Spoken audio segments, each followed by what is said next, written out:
अस्सलाम वालेकुम dear students, मैं मोहम्मद कैस अली खान हूं और आप यूट्यूब चैनल देख रहे हैं जिसके ऊपर मैं वीडियोस अपलोड करता हूं मैट्रिक और इंटरमीडिएट के डिफरेंट सब्जेक्ट्स के। डियर स्टूडेंट्स, हमने 9th क्लास की फिजिक्स का पहला चैप्टर स्टार्ट किया हुआ है, इसको हम कंप्लीट करने वाले हैं। हमारे पास इस लेक्चर के अंदर एक टॉपिक है, एक हमारे पास टॉपिक बच जाएगा, उसको हम अगले लेक्चर में देखेंगे। तो हमारे पास ये वाला जो चैप्टर है पहला, वो इंशाल्लाह कंप्लीट हो जाएगा। तो यहाँ पे हमारे पास इस लेक्चर में जो टॉपिक है वो है प्रिसीजन एंड एक्यूरेसी। यहाँ पे हमने ये स्टडी करना है। देखिए, हम मेजरमेंट्स को देख रहे हैं। ये हमारा जो पहला चैप्टर है ये मेजरमेंट्स के बारे में है। तो हम यहाँ पे इस लेक्चर के अंदर ये देखेंगे कोई भी जो मेजरमेंट है वो प्रिसाइज कब होती है और वो एक्यूरेट कब होती है। तो प्रिसीजन और एक्यूरेसी जो है आमतौर पे समझा जाता है एक ही चीज़ है। प्रिसीजन और एक्यूरेसी इकट्ठा ही बोल दिया जाता है और समझा जाता है कि एक ही चीज़ है, लेकिन ये दोनों डिफरेंट कंसेप्ट्स हैं। तो हमने इन दोनों को यहाँ पे डिफरेंशिएट करना है और डिटेल में समझना है कि प्रिसीजन और एक्यूरेसी का क्या मतलब है। तो स्टार्ट करते हैं इसको। यहाँ पे हमारे पास टॉपिक है precision and accuracy.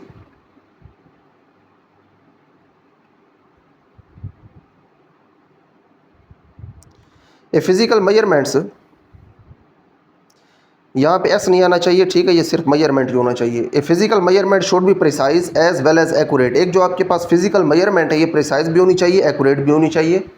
These are two separate concept. अब ये दोनों जो है वो मुख्तलिफ किस्म के कंसेप्ट हैं एंड नीड क्लियर डिस्टिंक्शन, और इनके दरमियान जो है वो क्लियर फ़र्क होना चाहिए। यही चीज़ हमने अब यहाँ पे देखनी है। जनरली आमतौर पे precision of a measurement refers to how close together a group of measurements actually are to each other. अब देखिए, इसको ज़रा आपने समझना है। प्रिसीजन के बारे में उन्होंने यहाँ पे बता दिया है। जनरली आमतौर पे precision of a measurement refers to, जो प्रिसीजन होती है किसी भी मेजरमेंट की, वो ये चीज़ जाहिर करती है how close together a group of measurements actually are to each other. जब आप मेजरमेंट्स के ग्रुप लेते हैं तो वो एक दूसरे के कितने करीब है। मिसाल के तौर पे आपने एक ऑब्जेक्ट की लेंथ मेजर करनी है और आपने 10 दफ़ा उसकी लेंथ मेजर की है। आप ये देखेंगे कि 10 दफ़ा आपने जो उसकी लेंथ मेजर की है, 10 दफ़ा जो आपने मेजरमेंट्स ली हैं वो एक दूसरे के कितनी क्लोज हैं। जितनी एक दूसरे के रिपीटेटिव मेजरमेंट्स क्लोज होती जाएंगी, हम कहेंगे कि हमारा जो इंस्ट्रूमेंट या फिर हमारी जो मेजरमेंट है वो प्रिसाइज है। ठीक है, ये चीज़ होती है हमारे पास precision. Accuracy of a measurement refers how close the measured value is to some accepted or true value। अब जो accuracy होती है किसी भी measurement की, इसका ये मतलब होता है how close the measured value is to some accepted और true value, कि आपके पास जो value आपने measure की है वो true value या फिर जो accepted value है उसके कितनी ज़्यादा close है। अगेन मैं आपको अब मिसाल देता हूँ, क्योंकि दोनों डेफिनेशन उन्होंने मैं बता दी हैं, तो दोनों को हम एक मिसाल से समझते हैं। यहाँ पे फॉर एग्जांपल हमारे पास डायग्राम बनी हुई है, आप निशाना लगा रहे हैं यहाँ पे एरो की हेल्प से, ठीक है, तीर की हेल्प से। यहाँ पे आपके पास है टारगेट। आपने जब तीर लगाए तो तीनों तीर जो है वो यहाँ पे इकट्ठे आके लगे। अब ये तीनों एक दूसरे को तो क्लोज हैं, तो इसलिए ये जो आपकी मेजरमेंट है ये प्रिसाइज तो बन गई है, लेकिन जो आपका टारगेट है ये इससे दूर है, तो इसलिए ये एक्यूरेट नहीं है। टारगेट के जितना आपकी मेजरमेंट क्लोज होगी, जो आपकी ट्रू वैल्यू होगी उसकी जितनी क्लोज मेजरमेंट होगी उतनी वो एक्यूरेट होगी, लेकिन जब एक दूसरे क्लोज होंगे तो फिर वो प्रिसाइज होंगी। यहाँ पे आपकी जो मेजरमेंट्स हैं या फिर आपका जो निशान है वो प्रिसाइज तो है लेकिन एक्यूरेट यहाँ पे नहीं है। यहाँ पे अगर आप देखें तो यहाँ पे एक दूसरे के भी ये क्लोज नहीं है, जो आपने निशाने लगाए वो एक दूसरे से भी काफ़ी दूर हैं, तो इसलिए ये प्रिसाइज भी नहीं है। एक दूसरे के करीब होते तो फिर ये प्रिसाइज बन जाते। जो आपकी वैल्यू है ये ट्रू वैल्यू, ये उसके भी करीब नहीं है, तो इसीलिए ये एक्यूरेट भी नहीं है।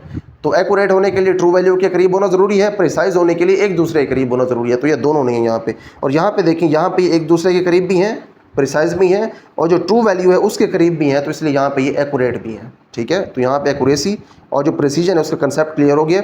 दोनों की डेफिनेशंस भी यहाँ पे मौजूद हैं। पेपर में आपसे पूछा जा सकता है कि आप दोनों का जो फ़र्क है वो वाजे करें, तो आपने अगर दोनों का फ़र्क वाजे करना है तो फिर आपने दोनों की यहाँ पे जो डेफिनेशंस लिखी हुई हैं ये दोनों डेफिनेशंस आपने वहाँ पे बता देनी है। उसके बाद नेक्स्ट देखिए, हमारे पास ये जो फिगर बनी हुई है इसी फिगर के बारे में नीचे बताया हुआ है, इसको हम यहाँ से पढ़ लेते हैं। A classic illustration is helpful to distinguish the two concepts. अब दो जो कंसेप्ट्स हैं इनके लिए हमारे पास एक इलस्ट्रेशन मौजूद है। कंसिडर ए टारगेट और bulls I hit by arrows in figure 1.15। मिसाल के तौर पे यहाँ पे आपके पास एक टारगेट है, यहाँ पे ब्लैक कलर में, आप इसको हिट कर रहे हैं एरोस की हेल्प से, यानी कि तीर की हेल्प से आप इसको हिट कर रहे हैं। टू बी प्रिसाइज, अगर आपने प्रिसाइज होना है तो उसके लिए क्या होना चाहिए, arrows must hit near each other. तो जो एरोज हैं वो एक दूसरे के करीब करीब हिट करें, जैसे कि हमें फिगर 1.15 के ए पार्ट के अंदर दिखाया हुआ। यहाँ पे अगर आप ए पार्ट में देखें तो जो एरोज हैं वो उन्होंने एक दूसरे के करीब हिट किया है, तो यहाँ पे ये प्रिसाइज है। उसके बाद एंड टू बी एक्यूरेट, अगर एक्यूरेट होना है इन्होंने, arrows must hit near the bull's eye figure 1.15 B. तो यहाँ पे जो एरोज हैं वो जो बुल्स आई है, जो आपका टारगेट है, उसके करीब ये हिट करें, एक्यूरेट अगर इन्होंने होना है। तो यहाँ पे अगर आप देखें तो ये जो आपके पास एरो है ये एक्यूरेट है, ठीक है, ये एक एरो यहाँ पे एक्यूरेट है क्योंकि इसके करीब जा रहा है, लेकिन बाकी दूर जा रहे हैं तो इसीलिए प्रिसाइज नहीं है। प्रिसाइज इसलिए नहीं है क्योंकि एक दूसरे से दूर है। ये वाला थोड़ा एक्यूरेट है क्योंकि इसके करीब जा रहा है। ठीक है, ये उन्होंने बी पार्ट के अंदर हमें शो करवाया कि एक्यूरेसी हम इस चीज़ को कहते हैं। उसके बाद नेक्स्ट आपके पास है consistently hitting near the centre of bull's eye. अगर आप कंसिस्टेंटली हिट करेंगे near the centre of bull's eye, centre of bull's eye का मतलब ये है कि ये जो आपके पास बड़ा टारगेट है इसका ये सेंटर जो ब्लैक कलर में आपको नज़र आ रहा है, अगर आप इसके साथ कंसिस्टेंटली हिट करेंगे, कंसिस्टेंटली हिट करने का मतलब ये है कि आप मुसलसल इसके साथ हिट कर रहे हैं। मुसलसल जब आप इसके साथ हिट कर रहे हैं तो इसका मतलब ये है कि आप अपने टारगेट को भी बिल्कुल दुरुस्त हिट कर रहे हैं, और उसके बाद ये जो मेजरमेंट्स हैं या फिर जो आपके निशाने हैं वो एक दूसरे के करीब भी लग रहे हैं। ठीक है, तो इसलिए यहाँ पे प्रेसिजन भी है, एक्यूरेसी भी है, दोनों चीज़ें यहाँ पे हैं। अब देखें, इसको हम दोबारा रिपीट कर लेते हैं। यहाँ पे आपके पास जो पहली डायग्राम थी उसके अंदर हमारे पास प्रेसिजन तो थी लेकिन एक्यूरेसी नहीं थी। यहाँ पे ये एक एक्यूरेट है क्योंकि इसके करीब मौजूद है। देखें, जब स्टार्ट में इसको पढ़ने से पहले हमने इसको देखा, इन डायग्राम्स को हमने मिसाल के तौर पे समझा, तो मैंने कहा था कि ये तीनों जो हैं ये एक्यूरेट भी नहीं है, प्रिसाइज भी नहीं है।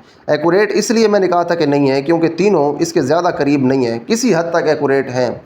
किसी हद तक एक्यूरेट इस तरह से हैं कि ये सबसे कम एक्यूरेट है क्योंकि सबसे दूर है, ये उससे ज़्यादा एक्यूरेट है क्योंकि इसके करीब है, और ये सबसे ज़्यादा एक्यूरेट है क्योंकि ये इसके करीब है। तो मैंने कहा था कि ये कुछ एक्यूरेट है लेकिन ये जो है दोनों ये एक्यूरेट नहीं है, इससे कम एक्यूरेट है।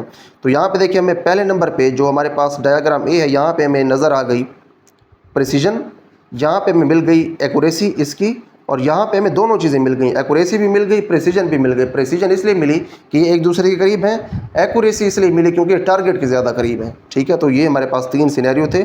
यहाँ से हमने देख लिया एक्यूरेसी और प्रिसीजन का concept. Indicates both precision and accuracy, figure 1.15C। जो तीसरी हमारे पास फिगर है ये प्रिसीजन और एक्यूरेसी तीनों को डिपेंड कर रही है, इसको डिनोट कर रही है। ठीक है, when these concepts are applied to measurements. अब ये वाले जो कंसेप्ट्स हैं जब आप इनको मेजरमेंट्स के ऊपर अप्लाई करते हैं तो फिर क्या होता है, फिर हमने अब देखना है।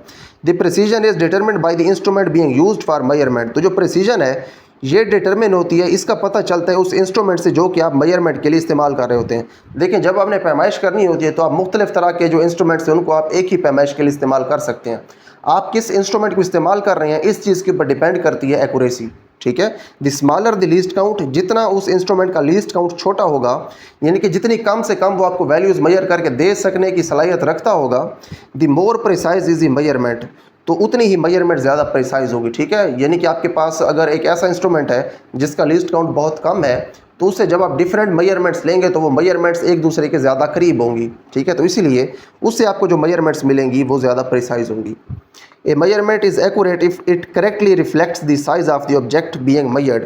वो ऑब्जेक्ट या फिर वो चीज़ जिसका आप साइज़ मेजर कर रहे हैं उसकी जो दुरुस्त वैल्यू है उसको अगर ये दुरुस्त तरीके से जाहिर करें तो उसके बाद आप कहते हैं कि जो मेजरमेंट है ये एक्यूरेट। इसका वही मतलब है जो हमने पहले देखा है कि मेजरमेंट की जो ट्रू वैल्यू है या फिर किसी भी ऑब्जेक्ट का जो ट्रू साइज़ है या फिर जो ट्रू मेजरमेंट है उसको अगर आपकी मेजरमेंट जाहिर कर रही है तो आपकी जो मेजरमेंट है वो एक्यूरेट है। Accuracy depends on fractional uncertainty in the measurement. अब देखें, जो आपकी एक्यूरेसी है ये डिपेंड करती है फ्रैक्शनल अनसर्टेनिटी इन ए मेजरमेंट के ऊपर। अब देखें, फ्रैक्शनल अनसर्टेनिटी अब क्या होती है इसको हम पहले देख लेते हैं। फ्रैक्शनल अनसर्टेनिटी जो है यहाँ पे तो नहीं है लेकिन जो फर्स्ट ईयर की बुक है फिजिक्स की उसके अंदर लिखा हुआ है जो फ्रैक्शनल अनसर्टेनिटी है वो हमारे पास होता है least count LC over measured value ML। ठीक है, इसको मैं लिख रहा हूँ ML मेजर्ड वैल्यू। अब देखें, जब आप किसी एक इंस्ट्रूमेंट की हेल्प से डिफरेंट मेजरमेंट्स लेंगे और हर मेजरमेंट की आप फ्रैक्शनल अनसर्टेनिटी फाइंड करना चाहेंगे तो ये फॉर एग्जांपल आपके पास है फ्रैक्शनल अनसर्टेनिटी से आप कह दें FC। ठीक है, फ्रैक्शनल FU कह दें। ठीक है, फ्रैक्शनल अनसर्टेनिटी है FU, ये इसका फार्मूला है, least count of the instrument being used over measured value. ठीक है, ये MV होगी। ठीक है, मेजर्ड वैल्यू MV इसको आप कहेंगे। ठीक है, करेक्ट कर लें। तो देखें, जब आप एक ही इंस्ट्रूमेंट की हेल्प से डिफरेंट वैल्यूज़ को मेजर करेंगे या फिर डिफरेंट मेजरमेंट्स लेंगे तो लीस्ट काउंट तो एक ही रहना है क्योंकि इंस्ट्रूमेंट सेम है, लेकिन जो मेजर्ड वैल्यू है वो नीचे वो चेंज होती रहेगी। तो यहाँ से आपको अगर फ्रैक्शनल अनसर्टेनिटी चाहिए तो इन दोनों की हमें वैल्यूज़ पुट करनी पड़ेंगी। लीस्ट काउंट जो है इंस्ट्रूमेंट का वो पुट करेंगे और जो आपने वैल्यू मेजर किया उसकी हेल्प से वो आप नीचे पुट करेंगे तो आपके पास आ जाएगी एक फ्रैक्शनल अनसर्टेनिटी। उसके बाद ये जो आपके पास डिनोमिनेटर है इसके अंदर क्योंकि मौजूद है मेजर्ड वैल्यू, तो अगर आप कोई बड़ी वैल्यू मेजर करते हैं उसी इंस्ट्रूमेंट की हेल्प से जिससे आपने छोटी वैल्यू मेजर की थी तो यहाँ पे फिर आ जाएगी बड़ी वैल्यू। जब डिनोमिनेटर में बड़ी वैल्यू आती है तो फ्रैक्शन का आंसर आपको मिलता है कम। जब फ्रैक्शन का आंसर कम मिलेगा तो इसका मतलब ये है कि फ्रैक्शनल अनसर्टेनिटी भी कम हो जाएगी। तो यहाँ से हमने ये सीखा कि आपकी जो मेजरमेंट्स हैं एक इंस्ट्रूमेंट की हेल्प से, अगर तो आप मेजरमेंट्स ले रहे हैं छोटी तो आपको फ्रैक्शनल अनसर्टेनिटी मिलेगी ज़्यादा और आपकी जो मेजरमेंट है वो कम एक्यूरेट होगी। लेकिन जैसे जैसे आप मेजरमेंट्स बड़ी करते जाएंगे उसी इंस्ट्रूमेंट से जैसे जैसे आप बड़ी मेजरमेंट्स लेते जाएंगे तो फ्रैक्शनल अनसर्टेनिटी कम होती जाएगी और आपके जो मेजरमेंट्स हैं ज़्यादा एक्यूरेट होते जाएंगे, यानी कि जो दुरुस्त वैल्यू उसके ज़्यादा करीब होंगी। इसको सिंपल वर्ड्स में हम ये कह सकते हैं कि अगर आपको छोटी मेजरमेंट करना चाहते हैं किसी इंस्ट्रूमेंट की हेल्प से तो जो छोटी मेजरमेंट होगी वो अपनी दुरुस्त वैल्यू से ज़्यादा दूर होगी, यानी कि उससे उसका जो फ़र्क है वो थोड़ा ज़्यादा होगा, फ्रैक्शनल अनसर्टेनिटी ज़्यादा होगी। लेकिन जब आप बड़ी मेजरमेंट्स लेंगे उसी इंस्ट्रूमेंट से तो आपकी जो फ्रैक्शनल अनसर्टेनिटी है वो कम हो जाएगी, यानी कि आपकी जो मेजर्ड वैल्यू है वो अपनी दुरुस्त वैल्यू के ज़्यादा करीब होगी। यही चीज़ आगे नेक्स्ट लाइन के अंदर वो लिखते हैं, जो चीज़ हमने पहले स्टडी कर ली। नेक्स्ट लाइन के अंदर देखें, वो इसको इन वर्ड्स में लिखते हैं, in fact it is relative measurement which is important. दर हकीकत ये रिलेटिव मेजरमेंट है जो कि अहम है। देखें, रिलेटिव मेजरमेंट का मतलब ये है कि एक मेजरमेंट छोटी होगी उसी इंस्ट्रूमेंट से और उसी इंस्ट्रूमेंट से आप उस छोटी मेजरमेंट के मुकाबले में बड़ी मेजरमेंट लेंगे। देखें, छोटी और बड़ी मेजरमेंट आपने एक ऑब्जेक्ट की नहीं लेनी। छोटा ऑब्जेक्ट जो है उसके लिए जब आप मेजरमेंट लेंगे तो छोटी मेजरमेंट होगी, जो बड़ा कोई ऑब्जेक्ट होगा उसको जब आप उसी इंस्ट्रूमेंट से मेजर करेंगे तो आप जो मेजरमेंट लेंगे वो मेजरमेंट बड़ी होगी क्योंकि आपका ऑब्जेक्ट बड़ा है। तो इस केस के अंदर आपके पास जो छोटी मेजरमेंट है उसके अंदर एक्यूरेसी कम होगी, लेकिन जो आपकी बड़ी मेजरमेंट है उसके अंदर एक्यूरेसी होगी ज़्यादा। तो इसीलिए इसको कह रहे हैं रिलेटिव मेजरमेंट जो है वो अहम होती है। रिलेटिव मेजरमेंट का ये है मतलब कि एक दूसरे के साथ रिलेटिवली एक जो बड़ी मेजरमेंट होगी वो ज़्यादा एक्यूरेट होगी। ठीक है जी, ये इस रिलेटिव मेजरमेंट की जो टर्म है इसका ये मतलब है। नेक्स्ट हमारे पास the smaller the size of physical quantity. एक फिजिकल क्वांटिटी का साइज़ जितना कम होगा, यही बात यहाँ पे आ रही है क्योंकि मैंने आपको पहले कहा था कि जो आपकी क्वांटिटी कम होगी, जो मेजरमेंट कम होगी वो कम एक्यूरेट होगी। जब एक्यूरेट वो कम होगी तो उसके लिए आपको जो इंस्ट्रूमेंट है वो ज़्यादा अच्छा चाहिए, ज़्यादा अच्छा इंस्ट्रूमेंट चाहिए ताकि वो अच्छे से आपको वैल्यू बता सके। The more precise instrument is needed, तो आपको फिर ज़्यादा प्रिसाइज इंस्ट्रूमेंट चाहिए। ज़्यादा प्रिसाइज इंस्ट्रूमेंट का मतलब ये है कि उसका लिस्ट काउंट बहुत छोटा होना चाहिए कि वो छोटी छोटी जो वैल्यूज़ हैं उनको भी अच्छे तरीके से मेजर कर सके टू बी यूज्ड। तो ये यूज़ करना पड़ेगा। The accuracy of measurement is reflected by the number of significant figures। अब देखें सिग्निफिकेंट फिगर्स क्या होते हैं, ये हम अपने पिछले लेक्चर में डिटेल में स्टडी कर चुके हैं कि ये वो हमारे पास फिगर्स होते हैं जो कि किसी भी मेजरमेंट को दुरुस्त तरीके से जाहिर करने के लिए ज़रूरी होते हैं। जब सिग्निफिकेंट फिगर्स हम यूज़ करते हैं तो हमें पता चलता है कि जो मेजरमेंट है कितनी एक्यूरेट है। यही चीज़ यहाँ पर उन्होंने बताई है। The accuracy of measurement is reflected, जो एक्यूरेसी होती है किसी भी मेजरमेंट की जाहिर की जाती है by the number of significant figures, उसके अंदर जो सिग्निफिकेंट फिगर्स हैं उनकी तादाद से। The larger is the number of significant figures the higher is the accuracy. तो सिग्निफिकेंट फिगर्स जितने ज़्यादा होंगे मेजरमेंट के अंदर उसकी एक्यूरेसी भी उतनी ज़्यादा होगी। देखें, पेपर के अंदर सवाल पूछा जा सकता है कि आप सिग्निफिकेंट फिगर्स को किसी भी मेजरमेंट की एक्यूरेसी के साथ रिलेट करें या फिर जो सिग्निफिकेंट फिगर्स हैं किस तरह से किसी मेजरमेंट की एक्यूरेसी को जाहिर करते हैं। तो आप ये वहाँ पर जवाब दे सकते हैं कि सिग्निफिकेंट फिगर्स जो हैं ये किसी भी मेजरमेंट के एक्यूरेट होने के साथ काफ़ी रिलेटेड हैं। किसी भी मेजरमेंट के अंदर सिग्निफिकेंट फिगर्स जितने ज़्यादा होंगे मेजरमेंट उतनी ज़्यादा एक्यूरेट होगी। ठीक है जी। उसके बाद नेक्स्ट हमारे पास एक टेबल है, इसको भी देख लेते हैं। सम टाइमिंग डिवाइसेस, कुछ यहाँ पे डिवाइसेस हैं जो कि टाइम को मेजर करती हैं। सबसे पहले हमारे पास है टाइप ऑफ क्लॉक या वॉच, उसके बाद हमारे पास है यूज़ एंड एक्यूरेसी कि वो कितनी एक्यूरेट है वो डिवाइस। देखें, सबसे पहले हमारे पास है atomic clock, measures very short time intervals. जो एटॉमिक क्लॉक है ये बहुत छोटे छोटे टाइम के इंटरवल्स को मेजर करती है ऑफ अबाउट 10⁻⁻⁻10 सेकेंड्स। उसके बाद हमारे पास है digital stop watch, measures short time intervals, ये टाइम के छोटे छोटे जो इंटरवल्स हैं उनको मेजर करती है in minutes and seconds, minutes और सेकेंड्स के अंदर मेजर करती है ये to an accuracy to ±0.01 second, यानी कि ये कम से कम आपको इतनी मेजरमेंट भी दे सकती है। उसके बाद नेक्स्ट हमारे पास है analogue stop watch, measures short time intervals, ये जो छोटे छोटे टाइम इंटरवल्स हैं उनको मेजर करती है in minutes and seconds to an accuracy to ±0.1 second, ये इतनी आपको मेजरमेंट्स दे सकती है। देखें, यहाँ पे आपके पास जो डिजिटल स्टॉप वॉच है ये आपको ज़्यादा एक्यूरेट मेजरमेंट्स दे सकती है। ठीक है, क्योंकि बहुत छोटे छोटे जो टाइम इंटरवल्स हैं उनको भी मेजर कर सकती है। लेकिन जो आपके पास एनालॉग स्टॉप वॉच है जिसके अंदर सुइयाँ लगी होती हैं, एनालॉग स्टॉप वॉच आपको 0.01 सेकंड जो है उस तक ये आपको मेजरमेंट दे सकती है। देखें, ये बहुत छोटी मेजरमेंट है। डिजिटल स्टॉप वॉच आपको छोटी छोटी मेजरमेंट्स दे सकती है, जो एनालॉग स्टॉप वॉच है ये आपको उतनी छोटी मेजरमेंट्स तो नहीं दे सकती लेकिन ये काफ़ी छोटी मेजरमेंट्स भी दे सकती है।